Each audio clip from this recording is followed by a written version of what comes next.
she shot her son. She then shot herself. The fiancé found the son, and she shot herself.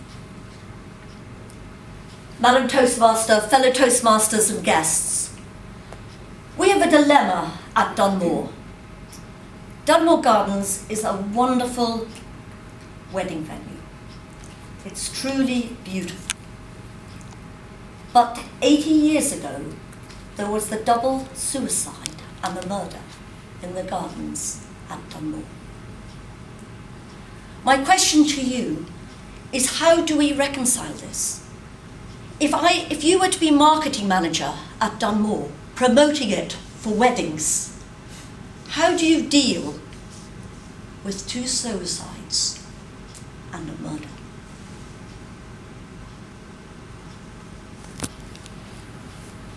Let me take you through the facts. In 1938, William McClintock was a very good-looking young man. He was in love with Helen, who came from Somerset, and he was over there and he participated in a point-to-point. William fell off and paralysed himself. He was brought back to Dunmore. His mother doted on him. Helen came back with him, his girlfriend, and they both looked after William at Dunmore.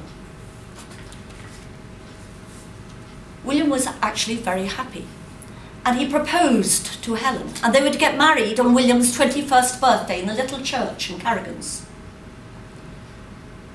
2 days before the wedding, when the house was full of the hustle and bustle of a wedding, his mother, Miss McClintock, came up behind William in the garden, and she shot him. And then she walked on down the garden and she shot herself. The shots had been heard, and William's body was quickly found, and he was brought into the house and laid out. Helen heard the commotion. She came in, she saw William lying there. She went and got her gun, and she shot herself. They were buried on their wedding day, and Helen was buried in her wedding dress. So those are the facts. You are now the new marketing manager at Dunmore. How do you reconcile these two? It is our dilemma. For me, I find the story of Helen and William and his mother a story of love. The mother doted on William. She wanted him to have a good death. Now, I recently lost both my parents, and I know how important a good death is. And on the happier side, Helen adored William. It was true love.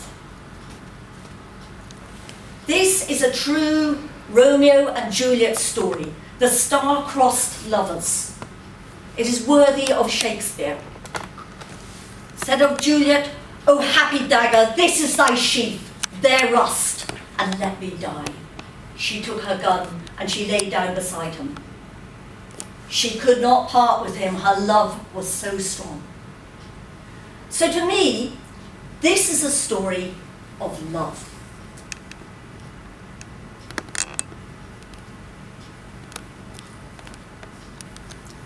But I am aware there is a darker side.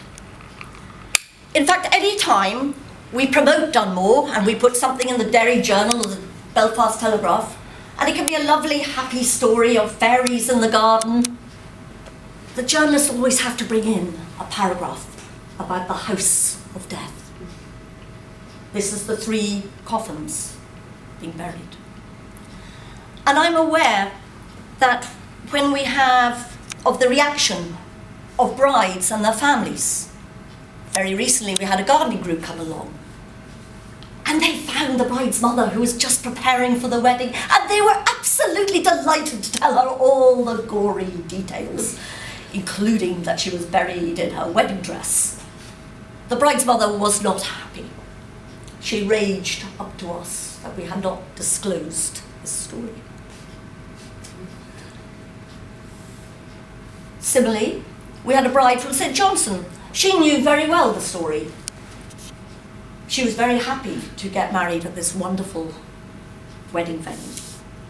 But she refused to use the wedding suite, to stay in the house. Ghosts.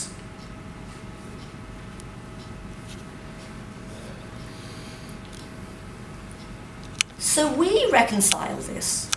We do not advertise, there's nothing on our website about this story. We do not tell journalists about this story. They're quick enough to find it themselves. However, if someone does know the story, we acknowledge it as a story of love and as something that in a historic house like Dunmore, it's something that happened many years ago.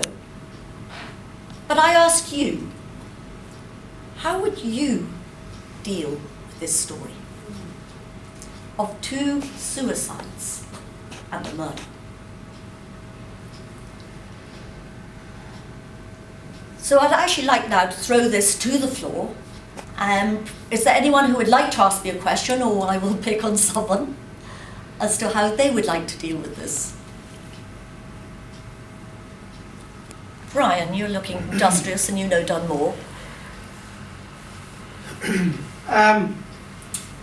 Would you disclose other aspects of the folklore and the history of Dunmore, for instance, the Agatha Christie angle? We don't actually, but the reason that we don't disclose the Agatha Christie angle is we have not been able to find any hard evidence. And the Agatha Christie Society are pursuing us for evidence that she stayed at Dunmore. Agatha Christie was related to the McClintocks, to Mrs. McClintock, her first husband, who she was estranged from. We understand that she visited after she had divorced him. But there's more heritage and history at Dunmore. For instance, we are frequently asked about the history and about Siege of Derry. The house was raised before the Siege of Derry because James was up in St. Johnson and they were going to-ing and fro-ing and the house was raised at that point.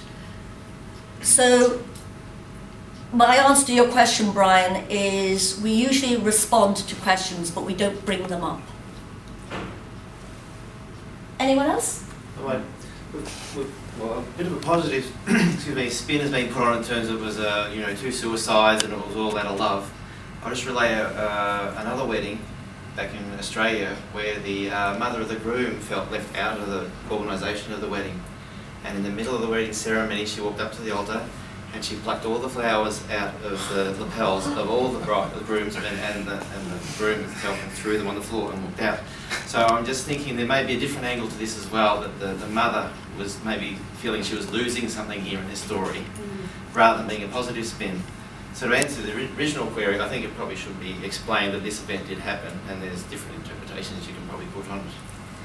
Yes, I hesitate because of the fierce reaction we've had, but I would agree with you that once the story is out, I am very happy, and in fact some of people have asked us whether she was mentally ill, which is quite topical.